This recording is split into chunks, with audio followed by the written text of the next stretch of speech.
Welcome, agents, to episode 38 of Behind the Scanner.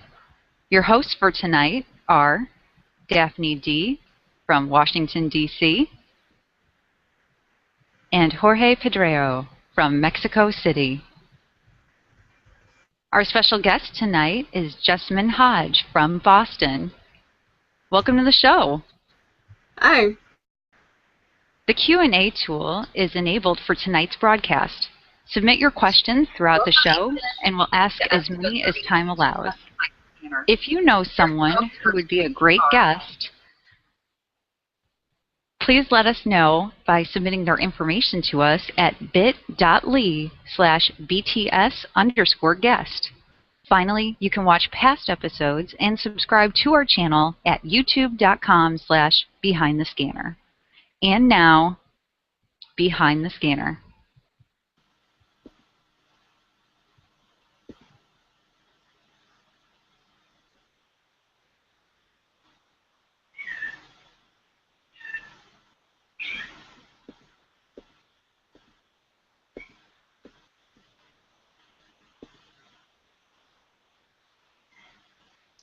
Oh, sorry. I was muted. Oh my God, this show has been a weird show. So, I'm gonna blame Mercury retrograde. Yeah. Well, good evening. This is episode 38 from Behind the Scanner, and hello, Daphne. No. All right, Wow. so tonight we've got a really awesome guest. She is certainly one of the players I've admired most in this game, and it's been a great pleasure to be able to meet her in person and also get to play alongside her. So this is Ninja from Boston. So everyone, please welcome Jessamyn Hodge. Yay! Yay! You have to unmute yourself. All right, There you are. We've got a really awesome guest. She is certainly one of the players I've admired most in this game, and it's been a someone needs to unmute their person and also get to play alongside her. So this is Ninja from Boston. So hello, everyone. Please welcome Jessamyn Hodge. What's that? Somebody has opened their YouTube channel or something like that. All right. There you are. Really awesome guest. She is certainly one of the players I've admired most in this game. And, okay, this is fun. This is what happens live TV. Hello. Who has a YouTube page open? Yeah, this is a fun time. Yeah. Anyway, thanks for being on and showing up and everything. Okay. Welcome, Jessamyn. Oh, hello. Thanks for having me. And ask whatever way. Okay. All right, Jorge, you have a question. I think we're ready to start. Let's get into the questions. Well, you are a very active person, not only in Ingress, but you as not only in Ingress, but in your regular life. Your agent name has a very interesting background story. Can you tell us about the origin of it? I blame monks. I kind of had no choice in choosing Enlightened. After a pretty interesting career path to get there, I ended up doing a Trans-Siberian trip and ended up living in a Zen Buddhist monastery for a while. And the joke was because I was going through martial arts training and a bunch of other type of stuff that I was like a ninja, but I'm in, and so I became ninja. Okay. So that's also why I'm enlightened, is because I think if I chose not enlightened, my Roshi would have smacked me. I can only imagine. So with your martial arts background, have you ever had the need to use any of those moves for your Ingress play? Not for my Ingress play, except I'm walking back through some sketchy areas when out hunting UPVs and UPCs. We'll talk about your UPV later. Yeah, later. Anyway, all right. So you're also the type of person who has many causes to them, and you seem to want to help everyone and everything. Now, one of these passions centers around animals, and can you tell us how you help them, and is there a specific cause that's near and dear to you? That would definitely be the Animal Rescue League. It's where I've adopted both of my cats, and many of my friends' cats have also come from there. I do a blanket drive for them every year on National Towel Drive Day. Cue Douglas Adams, and we gather up all the towels, blankets, and other things that shelters are often in need of, and so gifts in kind. And we probably the one I'm closest to, and I do big sales benefiting them. I've schlepped around more sea salted maple honey caramels than I care to think about. And volunteers when time allows, and that's probably the biggest. You know, like you've also used, didn't you use like a special animal rescue portal for one of your many little mini games? Well, there's a couple projects that I'm working on side development-wise, doing like telerobotic toys for animals and shelters and micro-donations, things like that. But that's sort of been a work in progress, still chatting with a couple different angel venture people, things like that, working with some open source stuff, maybe hacking around on Arduino. Fun. Well, that's really cool. While we were exploring your Ingress side of your life, and we discovered something that kept you from playing for some time. You actually broke your foot. I shattered several metatarsals in my foot and detached all the tendons. But you were doing parkour. Can you describe our folks what is parkour for those who don't know it and what happened? So parkour is the art essentially of overcoming obstacles. Free running, you see an obstacle, you go over it, you go around it, you go under it, and not really having a set path by which to get there. It's make your own adventure for running. Running bores me to tears. I can't stand going in a straight line or running in a circle. I've never been able to get the runner's high or hit that zone that marathon runners hit. And so in the whole quest to become a ninja, I decided that running, climbing, jumping, all those are useful skills to survive the zombie apocalypse. So I was, ironically, in a nice, safe gym working on technique with professional parkour trainer-type people, and I took a jump, and it was the springing off that actually broke my foot, not the landing. But we were doing a neat, what they call cat climbs. Another irony there is you jump off a surface or jumping at a wall, and you cling onto it, and then you're supposed to eventually get up over the wall. And in the process of jumping off something, there was enough pressure exerted on my foot bones that I fractured the top metatarsals and detached the tendons all through the arch. Oh my God! Well, in the middle of Boston. Painful. I mean, Yeah. the thing is, I mean, even with your broken foot, I mean, sort of keeping you off the streets, you still contributed to, I mean, you know, to the game quite a bit, like intel and operations. Now, how much do you play in the wild versus supporting others behind the screen through intel and other tools? No, I pretty much play very much in the wild. We've definitely developed a community where everybody can plan anything. And so we have a lot of up-and-coming cat herders. We have a lot of great, we have a very anti-leadership faction, which is great. So we have a bunch of prime movers, but basically everyone's an operator, everyone's a planner, everyone's moving behind the scenes. And these days I can do some of that, but by and large I'm able to faff about and play on my own if I want to. All right, and I mean, you're still pretty active, but how many anomalies have you participated in? 3 now. I planned Cassandra with Running Amok, who is one of my favorite all-time people for co-planning with. Melissa is fantastic. And that was back in Cassandra before we had any stinking badges. And I helped out a bit on Gettysburg. And then I was happily just playing on my own on Helios. Just showed up, had whatever gear my scanner had, and faffed about. Fine. And that was liberating and wonderful. Well, first, before we keep with the questions, I have to remember everyone that we have opened the Q&A tool, so you can be part of this conversation and ask whatever you want to the guests. And well, please go to, if you want to do it, just go to the YouTube. You have to click on the banner at the bottom of the video that says be part of the conversation, and then just click on the upper right and select Q&A.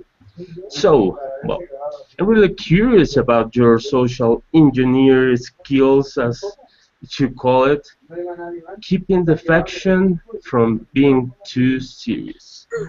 How can you do that? So if you look up Enlightened of Boston in Google Plus, you'll notice that we have a interesting logo, and it's actually a three-headed beagle. It's done by the artist who did the Gettysburg Interitus logo, a cupcake creature. She goes by it on Google Plus, and I commissioned her to do the logo. And the running joke is that, well, Sam is our leader. Sam is one of our more active players' pet beagle.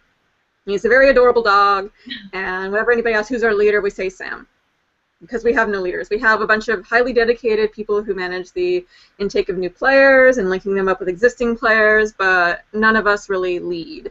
And we find that leadership makes people too serious.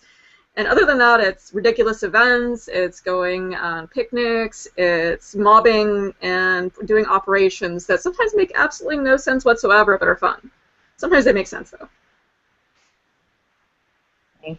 All right, so in addition to finding out that you lived in a monastery for a year, you've also been a first responder. How's the craziness in having to always be prepared for life as an EMT helped you with playing Ingress, or maybe even dealing with some players from other sides? Incredibly. It's, with regards to being a first responder, you are the heart of everything you touch. You impact everyone around you. And it's very similar to running an anomaly or planning anything, where if you're stressed, everyone around you is stressed. If you're angsty, everyone else around you is angsty. And it's a ripple effect. And so really, an anomaly, doing the first responder work really taught me to just not let that wash over onto other people. So it's one aspect. As regards to being prepared, it's plans change. You can be running a farm, you get interrupted, and suddenly you're not, and you're not. So move on, don't let it get to you, and go do something else and have fun.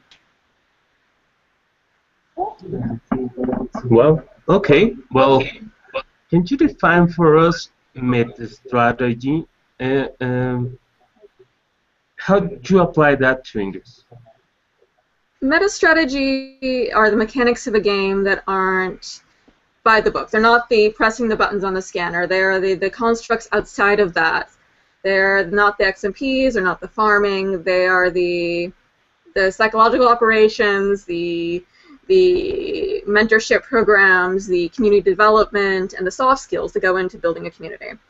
So meta strategy is as simple as, for instance, in the very, very early days, I had placed a bounty on level 8 resonators of the opposing faction. I was rewarding the ears collected by my faction mates with either a certain number of XMPs or other reward, as such as it was.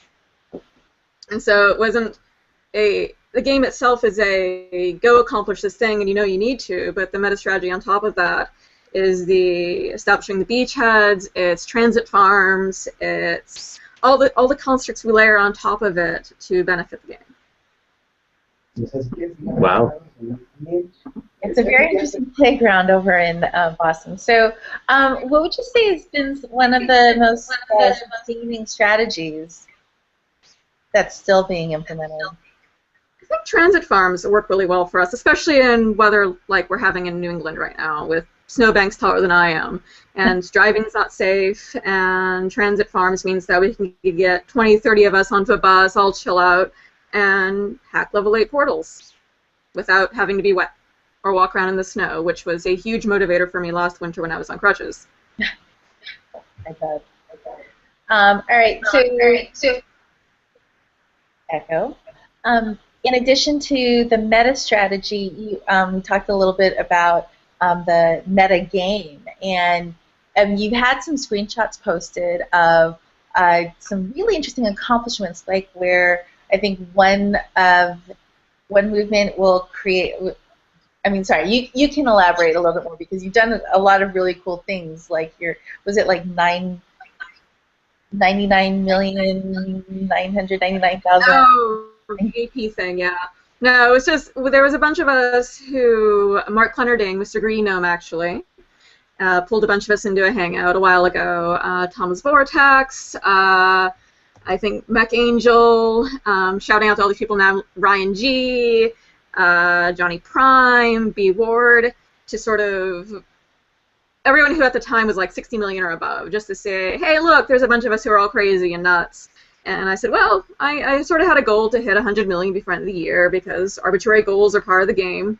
And so I told them, and then it became a race to 100 million, which I won. Fortunate for Boston Portal density with some amazing seers here. And then I kept going.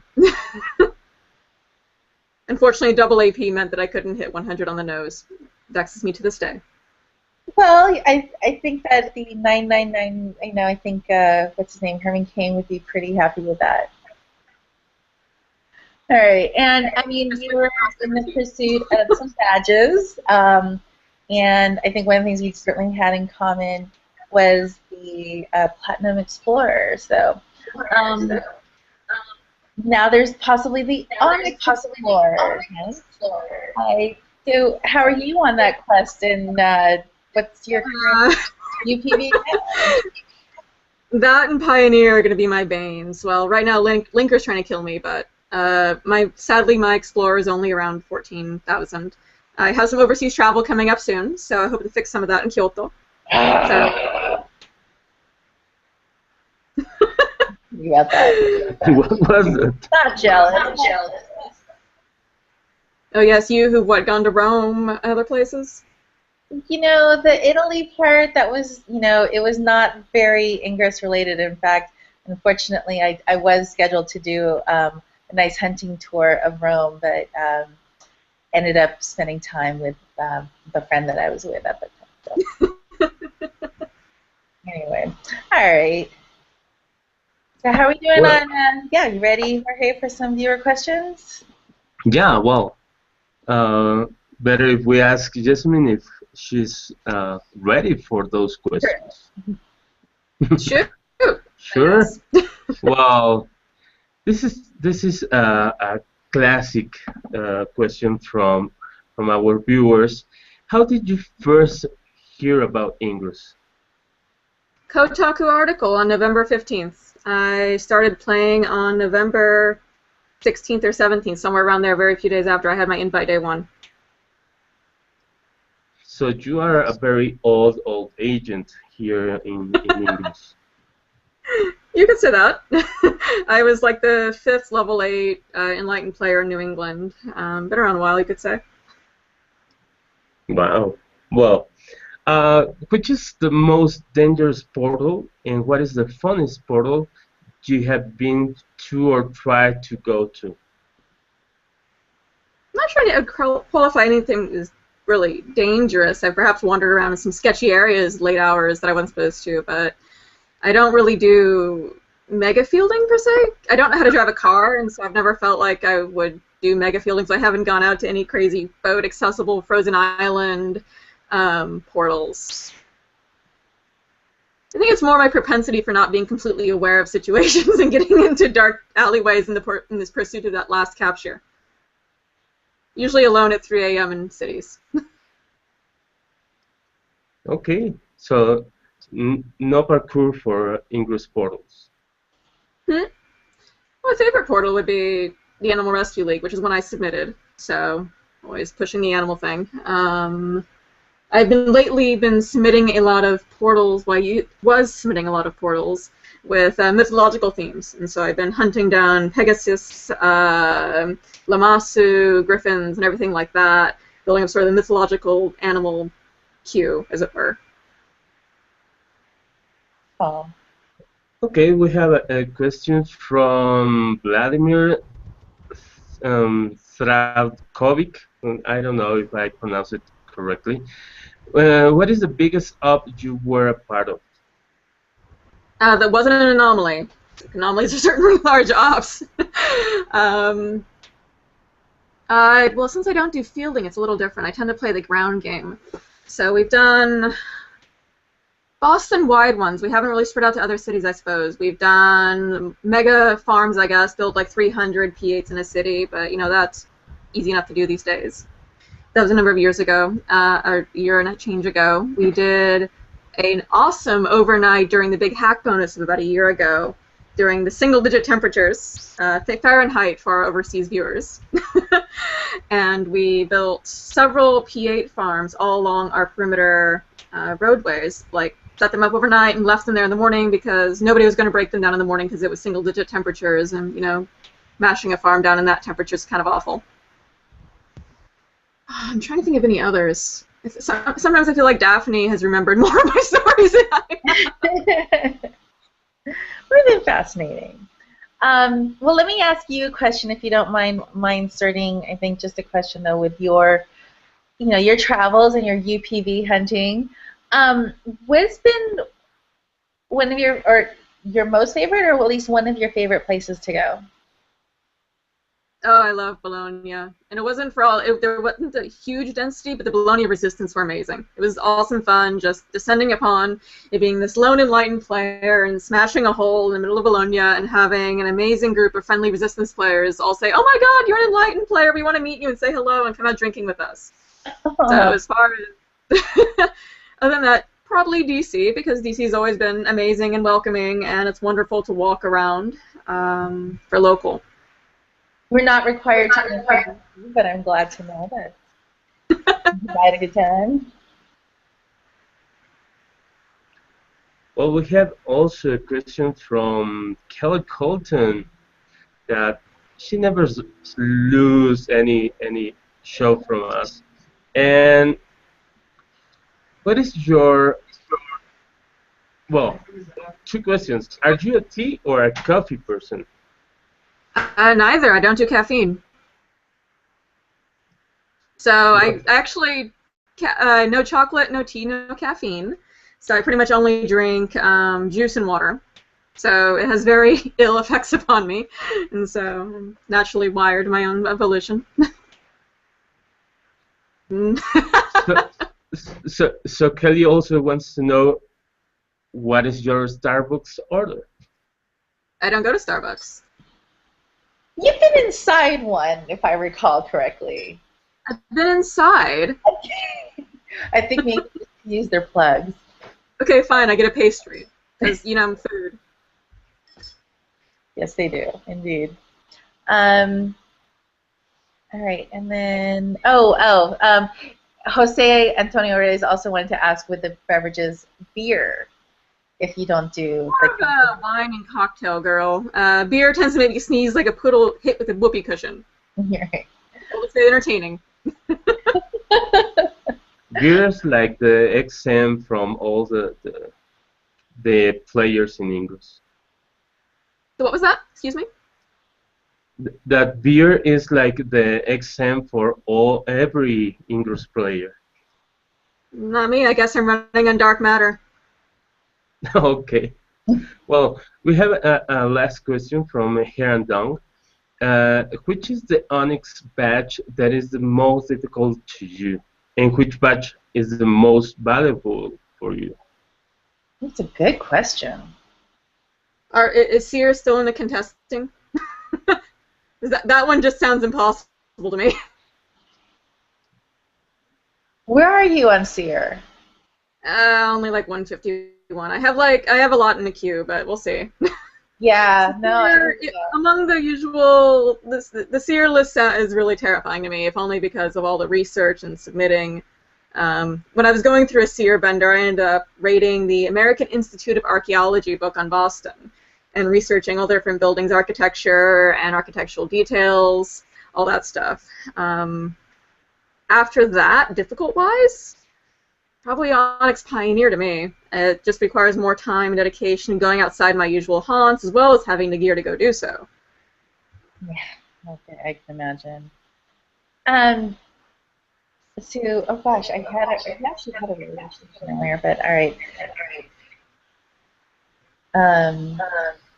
Oh, hello, you're a really great chef, and I'm tasting food, and I still dream about your food, especially your hollandaise sauce. But what's your favorite dish to cook? To cook? Yes. I don't know if I have one. I will probably caramels, because they're, at this point, I've made them so often, it's more of an embodying of the thing, and I made so many different variations on the theme. It's usually sauces and soups related, so caramels are definitely hollandaise. I enjoy the viscerality of hand whipping the hollandaise until it gets nice and aerated and foamy and light and fluffy. And especially when you get good Meyer lemons there in season. Yeah, I can imagine. Oh yes. Try and fantasy. Have you done any missions? Have you? No, I don't like the mission badges. I don't like the way they look. It's aesthetics. It's one of the reasons why I hope I get platinum seers, because I don't want a gold seer. I want either silver or platinum. For that color cord. I am a very monochromatic wardrobe. Got it. All right. That's it for my improv questions. I'm putting you on the spot. Thank you. Well, now is the time for you to talk for 60 seconds. You have 60 seconds to say everything you want, whatever you want, English related, not related, whatever. 60 seconds now. Oh my God! What the fuck? This is this is crazy. You've all been great. A shout out to my Enlightened to Boston crew. They've been amazing, putting up with my antics. Other cities, Japan. Sorry for the mess I've made. Resistance. New York. And I guess bow wow, and I look forward to seeing all the enlightened dogs out on the field. Woof woof. I really don't have much else to say, except they've been awesome. My team is great, and every single Resistance player I've met, with very few exceptions, has been amazing too. Well, thank you so much for being with us. This is a chaotic episode, a little bit, but thank you so much for taking it with us. And oh my God, my dog is barking. And well, we are going to go now to the Essex part of the show, but you can stay with us. So if you have any question for our expert, Jose, you can join us to make everything harder for him to explain the rarity story on the Ingress world. But first, making it easy for me. but first, we're going to do the code of the week. So here you have like what 30 seconds to share it on all your Hangouts and all your WhatsApp communities, your Telegrams and Slack and whatever. We don't know how many people can change that code on your scanner, but well, go ahead.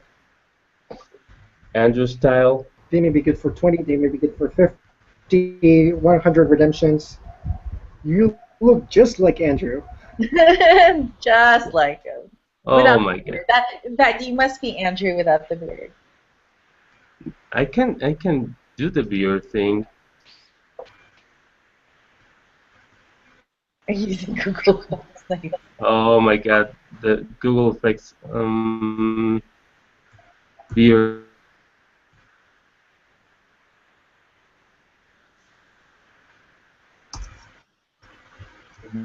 Beer. Oh, Don't lose the code. Don't lose the oh, code. code. And Well, 5, 4, 3, 3, 2. 2, Bye-bye code. by code.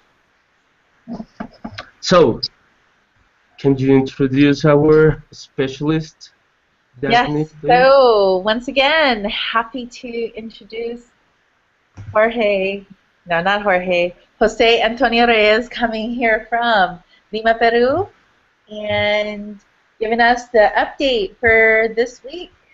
What's going on in the storyline of Ingress? And you are muted, sir. Yay, thank you. How's it going, everyone? Again, my name is Jose, and I'm coming from Lima, Peru. I'm part of Operation Essex, and I'm here to explain what's been going on the name&gt storyline for this last week. So, unfortunately, as you may have heard, this has been a chaotic episode, and I'm not able to share my screen due to Google Plus being loading so slowly, but let's get to it anyways. So, first of all, Felicia Hatcherley.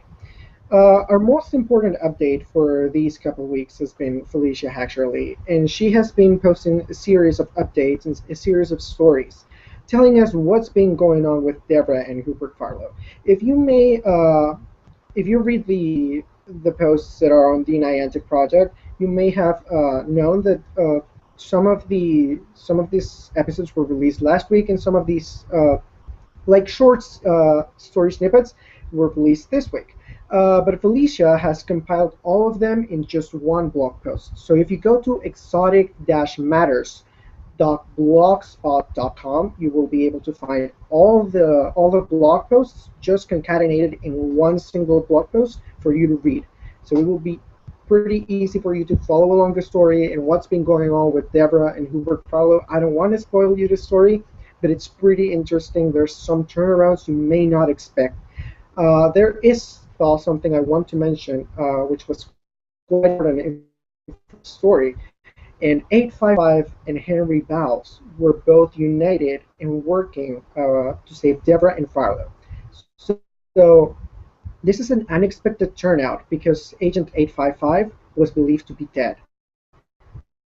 So actually, 855 was not dead. 855 was in kind of state of a coma because Ada ingressed him. It's a little bit hard to understand together, which is also unexpected. So those two agents are working together and now are uniting with Deborah and Farlow in order to make what? So we're going to find out more about this in the next couple of weeks, probably in this week. We have also seen revelations about an artifact, and it's the Shoning Stone. As you know, the current anomaly series is called Shoning, and it has been revealed that there is a Shoning Stone. We don't know if this has any relations to the Darsana point or if it's a standalone thing, if it's different, or if it's something placed. Now, Hank Johnson posted, Simon posted, Edgar Allan Wright posted, all of them commenting about Chuck. So it's something weird since there was some investigations about Deborah and was Jahan. So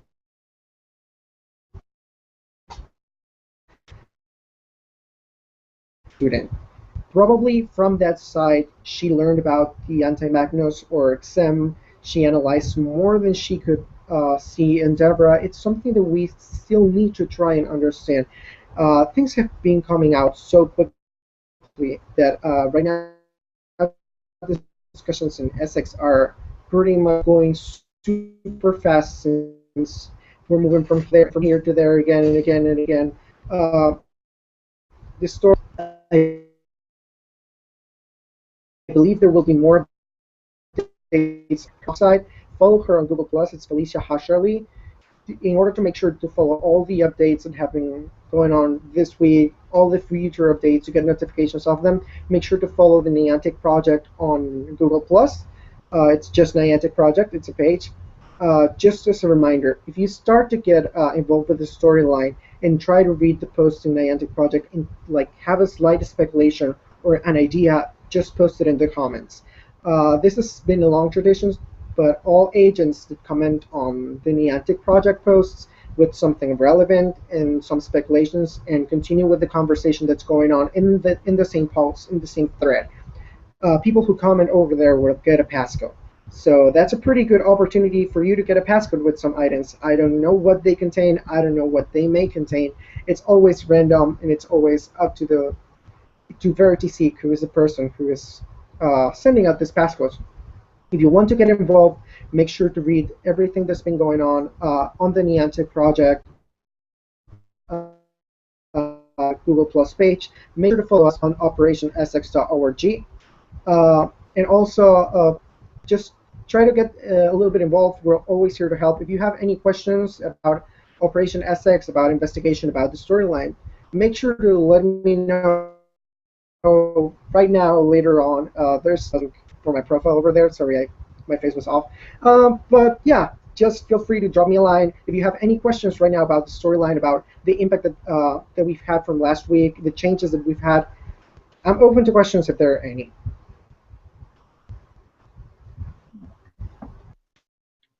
Great. Thank you, Jose. That's always lots of information.